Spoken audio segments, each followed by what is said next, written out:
I just say make I clear your doubts. As I dey like this, I dey paro. I dey vex.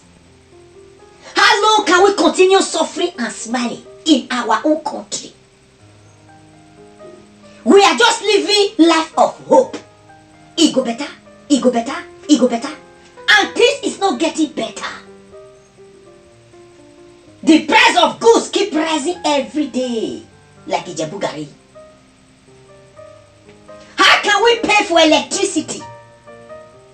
And we are not seeing the light. Yet, NEPA, we still have mind to bring another bill. They keep saying Nigeria have oil. Nigeria export oil. But we are not seeing the oil money. Where is the oil money entry? It's not entry one man's pocket. If only you guys know how much a senator receives a month.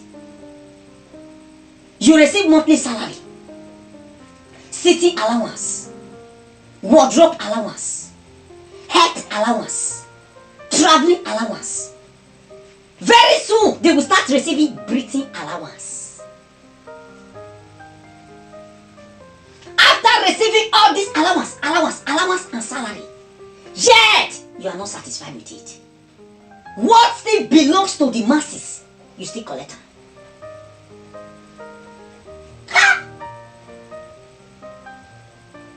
Nigeria is due for servicing. Make they carry the country, go mechanical shop, make they change the oil. Millions of Nigerians are there. They barely eat 1 square meal. Where they want to eat? 1 square meal are your mate.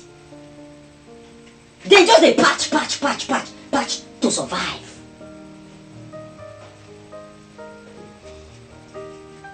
They keep telling us to be proud of Nigeria, to be proud of our nation. How can we be proud of a nation that is not proud of us? Tomorrow, Mr. President will still come outside and be saying Nigeria is the giant of Africa. Pause! They never tell you.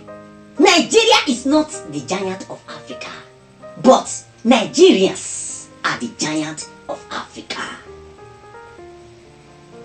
Have you ever sat down to ask yourself, why is it that if a Nigerian travel out of Nigeria to another country, he will successfully put money to shame, but if that same Nigerian remain in Nigeria, the country will put him to shame?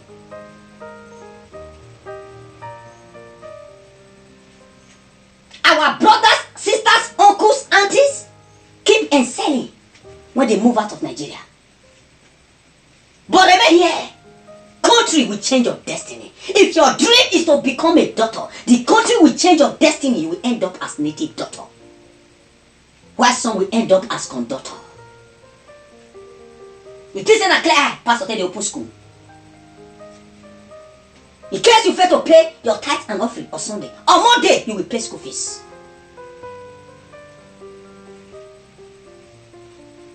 The major reason why you see them guarding themselves with well-armed security men is because they know what they are doing. What belongs to the poor masses, you are adding it to your own salary.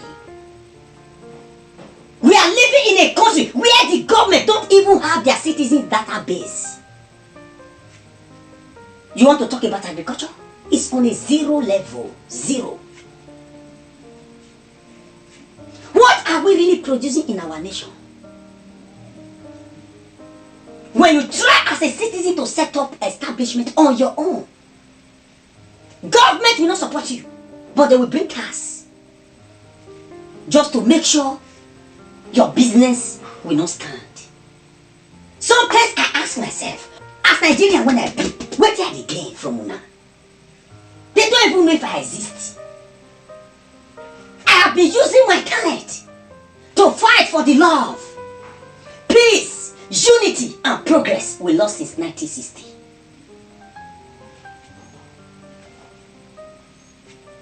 Any man that can give this nation constant light, let him rule forever. let him rule forever. Make them not come out for power. What we need is light. No do road. Give us light. Put street light everywhere. So that we go to see light. Take the see portal the dodger. Light na security on its own. But no know. If light they shine everywhere, which no go fit fly. Where Omila want for operate? Where bandit want for operate? Where Boko Haram want for operate? Where Ono Tata men want for operate? When there is light, God will say, let there be light. You this in a mumu. I will tell you for now. I will tell you for now.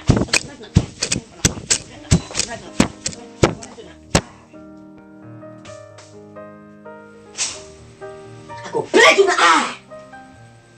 We have millions of graduates, yet no work. How do you want to preach to the next generation that education is the key to success?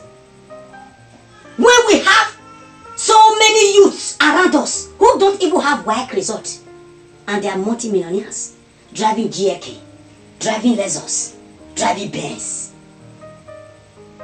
In a well-civilized country, education is the key to success. But when it comes to Nigeria, the government is with the padlock.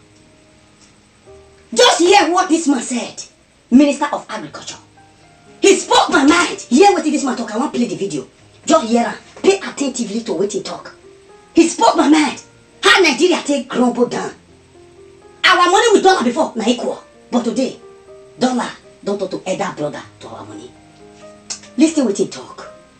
The tragedy of Nigeria began in 1986 when we did the structural adjustment program. When we were persuaded to devalue our currency every week for 32 years. When I went to school, and many of you are here, the Naira was $1.50. The Naira was almost £1 sterling. They came here, persuaded some brilliant men from Harvard and the World Bank that weekly devaluation was wonderful. 32 years of devaluing your currency until we hit 527. And they were still telling us that the Naira was still overvalued. That brought poverty, misery upon us. Then interest rates went to 30%. So nobody could build a factory, start a farm, produce anything, or create jobs. Because every time you bring in a shipload of rice, you also bring in a shipload of unemployment. Because you are transferring your wealth to sustain other economies. Somehow, Nigerians didn't notice it. So we became a nation of importers. Toothpicks. Each year it cost us $18 million. Importing toothpicks. Tomato paste, $400 million. So you talked about tomatoes now. One basket in town now is less than 2,000 naira. The farmers are losing money because the processors don't have enough funds to set up factories. You are going to do tomato paste, it's food-grade stainless steel. You can't just use anything because you'll be putting poison in people's stomachs. 2 factories have started off. I believe by the middle of next year, we can comfortably tell importers of tomato paste to stop. But when you do, you make enemies. Even the rice we're trying to reduce, we have enemies, heavy enemies, people who can kill if they have a chance, because you're spoiling their business. And let nobody take it lightly. These guys have seized this country's economy, they've taken us hostage, and they have no intention of giving up. Because this is a huge market, a very sweet market, and they have taken control. This regime is unpopular in part because it is trying to cut down imports and transfer the wealth to our rural people. And I'm saying it because I have been in this business for 41 years and I can tell you some history. Abdullah Adamu is here. Import, milk, sugar, toothpicks, toothpaste, handkerchiefs, pencils, we don't make. To cure Nigerians of that malady will take a while. It will take a strong government. That's the truth. And they are not happy that we're cutting down. When we cut down, they lose money there. So you see all sorts of publications. We're telling lies. We're not growing rice. We're trying to demoralize the local farmers and make sure that the economy fails. That's the story of imports. Now, I read a story recently in the newspapers The French ambassador, the champagne ambassador in Nigeria, gave an article to The Guardian. He said Nigerians love life. We are the biggest consumers of champagne on planet Earth, more than the French who make it. There are parties you attend in some places where the only drink is champagne. Of course, the individual is free to spend his money, but his money comes from Nigeria's commonwealth. So on imports, it will take a while for us to get used to local goods and accept that we should consume what we produce and produce what we want to consume. I take your point. We have to take stern measures to cut down on imports because these young boys and girls who have no jobs today are not going to allow us to carry on enjoying life at their expense. They need jobs. They need jobs. They are children.